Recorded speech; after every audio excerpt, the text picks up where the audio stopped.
دوست عزیز من، تصور بکن بر دروازه جنت رسیده ای. دروازه را برای شما باز می کنند. چشم شما به جمال نازنین زیبای نبی خدا صلی الله علیه وسلم می افتد که انتظار شما را می کشند و شما را در آغوش می گیرند. طرف راستشان ابوبکر صدیق رضی الله عنه را می بینی. در طرف چپشان عمر ابن خطاب رضی الله عنه ایستاده است. یک گوشه عثمان ابن عفان را می بینی. در طرف دیگر علی ابن ابی طالب به انتظار شما آمده.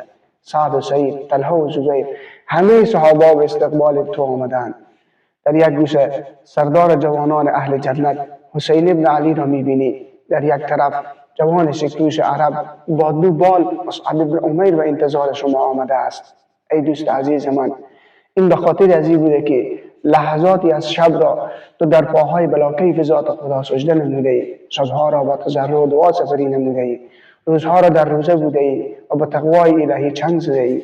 ای دوست عزیز من، اگر در این روز را انتظار میکشی و انتظار این روز را می نمایی و این روز حتمی به ما تو رسیدنی هست، پس به پا نمازهایت پایبند باش، روزهات را بگیر، شبها را پیش ذات خدا به تضرع و نیاز سپری بکن، چرا که نبی ما صلی الله علیه وسلم انتظار من و تو امتی را می کشد که با تقوای کامل به پیش از اونها پیش باشیم. ای عزیز من، این روز آمدنی است و به این روز آمادگی بگیر.